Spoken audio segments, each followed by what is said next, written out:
On the morning of July 5th, 2017, a man sits in front of his laptop in his villa in Bangkok. Online, he is only known under his pseudonym, Alpha02. He is a multimillionaire, lives a luxurious life, and drives expensive cars. He feels safe in Thailand. Suddenly, he hears a loud bang in front of his house. A woman crashed her Toyota Camry into his front gate. He leaves everything behind and runs out of his house to the scene of the accident. A mistake with serious consequences. The driver is an agent of the Royal Thai Police Force. FBI and DEA investigators have been waiting for this moment for months. Authorities from 7 countries have worked relentlessly towards this day. Will the hunt for the king of the dark web finally come to an end?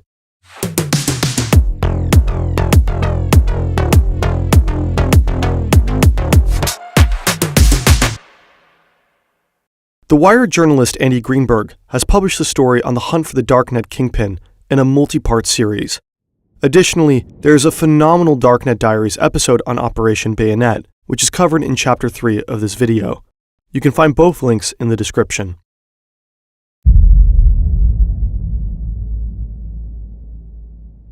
It's the early 2010s. The dark web is picking up speed. The promises of anonymity and privacy are attracting more and more people. Thanks to Bitcoin, there is a new form of payment that isn't controlled by authorities. It's become easier than ever for criminals to sell their products online at a massive scale. With the advent of the dark web, a gigantic global game of cat and mouse began, and it continues to this day. Billions and billions of dollars. The Silk Road is perhaps the most legendary dark web marketplace to date. The platform went live in February 2011 and became incredibly popular. More than 100,000 customers bought drugs there. But only 2.5 years later, the operator of the site was caught, and the Silk Road went offline. The authorities wanted to set an example in the fight against drugs. The Silk Road founder received a life sentence. But the business was too lucrative to drive away other operators. So after the closure of the Silk Road, the number of dark markets exploded. They all fought for the top spot. Silk Road 2.0 was released just 35 days after the closure of its predecessor. The site survived less than a year. Evolution was another popular marketplace with a comparable size to the 2 Silk Roads. To buy things on Evolution, you had to pay Bitcoin to an account on the platform, a kind of dark web escrow account. And once the bought items arrived to the customers, the sellers were paid. There was an incredible amount of money with the platform operators at all times. At some point, these operators decided to steal this money, a so-called exit scam. Agora has also been named as a worthy successor to the original Silk Road, but the founders voluntarily took the site offline in August 2015. Business was getting too hot. Exit scams, arrests, voluntary withdrawals, and hacks. All of these were benefiting a new emerging dark web market, Alpha Bay. In July 2014, a man who calls himself Alpha02 starts to develop Alpha Bay. Only 5 months later, his platform goes live. Initially, only stolen credit card data is offered and sold, but Alpha Bay quickly begins to offer more lucrative products.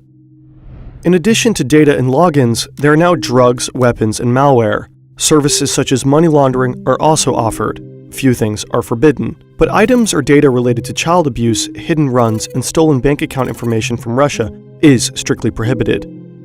Alpha02 probably doesn't want to mess with Russian law enforcement agencies. Maybe he also wants to pretend to be Russian in order to mislead investigators. The website itself works similar to Amazon. It is user-friendly, there are search functions, filters, and categories. You're able to pay with Bitcoin, Monero, or Ethereum. This is supposed to provide anonymity. Alpha Bay even offers a so-called tumbler, purchases that are blurred by bundling multiple transactions from different people. The platform works well and dominates the dark web. While other marketplaces popped up and disappeared, Alpha Bay remains strong. The number of users is growing rapidly. Barely a year after it was founded, the site has more than 200,000 registered users and 40,000 sellers. In 2017, Alpha Bay has over 300,000 items on their website and over $500,000 in sales every day.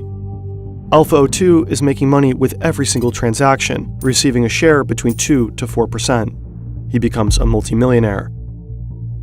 Right now, an entire team is working on Alpha Bay. Alpha 02 has a representative named a Snake, several moderators who handle disputes between buyers and sellers, and a PR manager. With the site's explosive success, the founder decides to retire from day-to-day operations. He renames himself. Alpha 02 simply becomes admin. From now on, communication only runs through the Snake. As Alpha 02 retreats, American investigators are paying more and more attention to his true identity.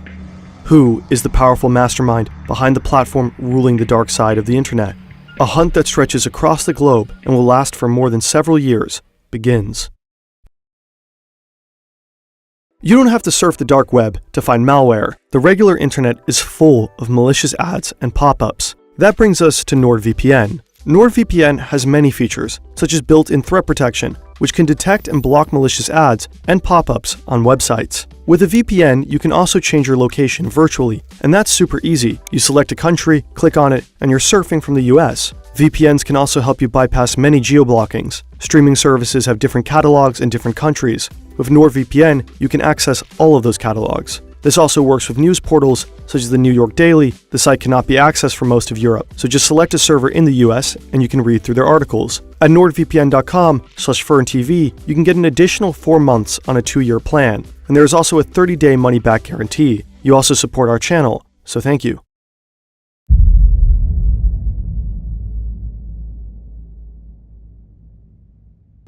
The American investigators want to find out where Alpha Bay servers are located. With access to the servers, they can close the platform or secretly infiltrate it and perhaps locate the operators. IP addresses provide information about the locations of users and servers. In closed networks like Tor, website requests are routed through a number of random servers around the world. Routing through many servers cannot be traced back. It is purposely made difficult to find out where servers, operators, and sellers are located. Because of that, the American investigators had to try a different way. They start browsing the platform and buy drugs anonymously, hoping for any mistakes by the sellers. Perhaps the products, packaging, or postage stamps can provide clues to the identity of the respective drug dealer. Then they could arrest him. But these are just the small fish. Dealers come and go. Investigators want Alpha 02. But the mastermind behind Alpha Bay seems to take every precaution. He seems to know every rule of the game. So the investigators become desperate until December 2016. Robert Miller sits behind his desk in Fresno, California. He works for the DEA, the American Drug Law Enforcement Agency. He's working on Alpha Bay, and until this day, it was a pretty thankless job. But suddenly, an email appears in his inbox. The sender is anonymous. It seems like Alpha 02 made a fatal mistake in the early days of Alpha Bay. Every user who registered on the website at the time received a welcome email. The email address of the true sender was visible in the metadata of this email. Although the error was immediately corrected, the anonymous tipster saved one of those first welcome emails. Maybe the tipster was one of Alpha 02's first customers, maybe an operator of a competing site that got a hold of the mail somehow. Who knows? Anyway, he silently watched Alpha Bay growing in the dark web, only to then hand the mail address over to the DEA. The email address is pimpalex91@hotmail.com. This email was the breakthrough for Miller and his colleagues. Via the email address, the investigators find photos from 2008 and 2009 of an Alex on Skyrock.com. That's a French-language social media platform. He also linked an old dating profile. The profile lists Trois-Rivières as his hometown. It is located in southern Quebec, Canada. According to the profile, he was 17 years old at the time, so the 91 in his email address could be the year he was born. He would have been 23 years old when Alpha Bay was founded. The username Alpha 02 also appears on a French-language technology forum. In 2008, he explained how to remove a virus from an image. His email address is at the bottom of the post, and also his full name. Alexander Cazes. The investigators have his name, but where is he? They find Cazes' PayPal account. He provided his private email address there as well. Through his LinkedIn profile, they also find out that he works as a freelance software designer. He also seems to run his own tech company called EBX Technologies. On Facebook, the investigators find the profile of his fiancée, a Thai woman. Apparently, the Canadian lives in Thailand. The clues lead investigators to the country's capital.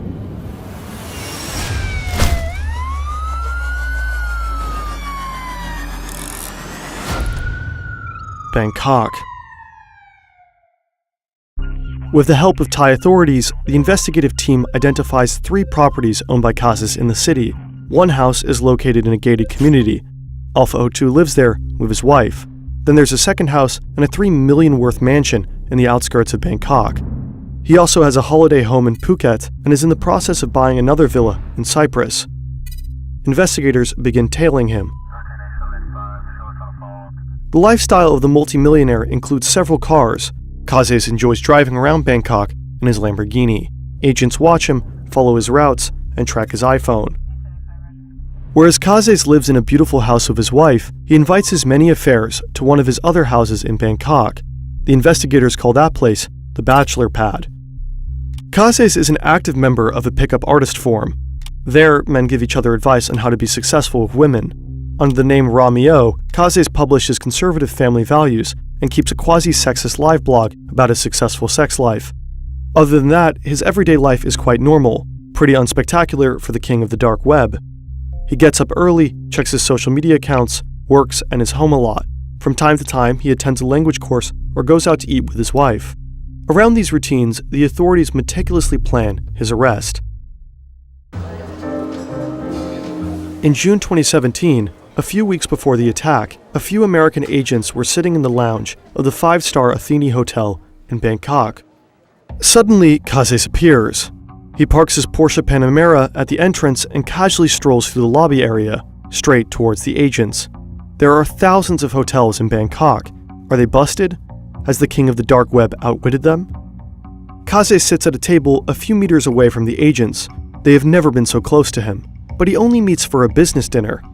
An incredible coincidence. At this point, no one suspects that just 1 month later, Casas will be dead.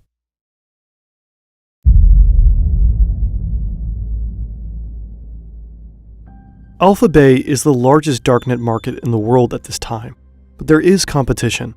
In Europe, the Hansa market is growing rapidly, keeping European authorities busy. Dutch investigators find the servers of the Hansa market thanks to a tip from a security researcher. They are located in a data center in the Netherlands. A unique opportunity arises. They monitor the servers, copy the data, and dig through countless chat entries from the operators of the site. They find out that the operators are Germans, who probably still live in Germany. Together with the German Federal Criminal Police, BKA, the Dutch want to bring the Hansa market under their control. But suddenly, the Hansa market disappears from the Dutch servers. The admins probably found out that their servers had been copied. In the chats of the operators, the authorities also find a few Bitcoin addresses. They start tracking the transactions of these Bitcoin wallets until they end up at a Dutch crypto exchange. They contact the exchange and ask for the data. The Bitcoins lead to Lithuania. Together with the authorities there, the Germans and the Dutch try and locate the new servers. This time, the authorities want to strike. But something unexpected happens. The FBI tells European authorities about their plans to arrest Alpha 02 and to shut down Alpha Bay. Operation Bayonet is born. The operation is led by the FBI and DEA and involves the cooperation of law enforcement agencies from a total of 7 countries. Europol is also involved. The FBI is instructed to wait with the takedown of Alpha Bay until the Dutch, in cooperation with the Germans, have taken control of the Hansa market. If Alpha Bay is taken down, Hansa would be swamped with new buyers and sellers. This is often the case in the dark web when a site closes or if there's an exit scam. Customers and dealers simply move. But this time, customers and dealers would move to a site that's been hijacked by law enforcement. With that data, the Dutch could convict thousands of unsuspecting criminals. A honeypot. Alexander Casas knows nothing. He continues to drive through Bangkok in his Lamborghini, writes nonsense on his favorite forum, and cheats on his wife. On June 20th, 2017, the first part of the mission succeeds. The data center in Lithuania is stormed by Dutch forces. At the same time, German authorities arrest the 2 operators of the Hansa market in Siegen and Cologne. The operators cannot warn anyone before their arrest. The Hansa market is under Dutch control, and nobody in the dark web knows about it. July 5th, 2017, Bangkok. It's time. There is a warrant for Kazis. Today, the Royal Thai Police, DEA, and FBI will arrest him. Alpha 02 could finally be put down after more than 2 years. A gray Toyota Camry drives down a dead-end road towards Kazis' house with the Royal Thai Police Force agent at the wheel. She tells the security guard that she took a wrong turn. She wants to turn around, but unintentionally causes a minor accident. The noise and chaos are supposed to lure Kazis out of his house. He's supposed to come out spontaneously, without thinking about it. This part is important. In the optimal case, his devices should stay unlocked when he is getting arrested. If his hard drives were locked and encrypted, it would be difficult for authorities to access Alpha Bay. Kazis leaves his house and approaches the Toyota. He has his cell phone on him. Suddenly, several officers try to catch Kazis. He attempts to run back inside, possibly to shut down his computer, but he's overpowered. The investigators run into his house and look for his laptop. It's in the bedroom, on and not on standby. The officials have caught him. Alpha 02 is still logged into the server hosting Alpha Bay. Investigators search the laptop and find multiple passwords for the Alpha Bay website and servers. The Canadian has a fortune of $23 million. Authorities confiscate his luxury cars, houses, a hotel, and millions in cryptocurrency. Kazis' wife is charged. The Thai woman is accused of money laundering. 1 week later, on July 12th, Alexander Kazis is dead. He committed suicide while in custody. The king of the dark web is history. The shutdown of Alpha Bay by authorities is being purposely kept secret for the time being. When the platform is suddenly offline, no one knows why. An exit scam? A hack? Have the operators retired? As expected, countless users migrate to the other darknet platforms, including the Hansa market. For 4 weeks, the Dutch authorities watch thousands of criminals trade on the platform. They collect valuable incriminating evidence. So on July 20th, 2017, the Hansa market is shut down as well. On the same day, the US Department of Justice announces the end of Alpha Bay and Hansa, a gigantic success for the global authorities. Today, the Department of Justice announces the takedown of the dark web market Alpha Bay. This is the largest dark market web place takedown in world history. The dark web itself is not an evil technology just for criminals. We need places on the internet in which whistleblowers and journalists are relatively safe. Marketplaces like Alpha Bay are, however, still part of the picture. The global game of cat and mouse is far from over. The demand for illegal drugs, weapons, counterfeit money, and malware is too high. It didn't take long for the Hansa market and Alpha Bay to be forgotten. Users flocked to other existing platforms. A number of new darknet markets sprouted up and positioned themselves better than the former market leaders. The Russian darknet market Hydra was at times more than twice the size of Alpha Bay. In 2021, it was also shut down by German and American authorities. So now there's a new contest for the title of the king of the dark web. A promising contender is The Snake. He relaunched Alpha Bay in 2021 and still runs the darknet marketplace to this day.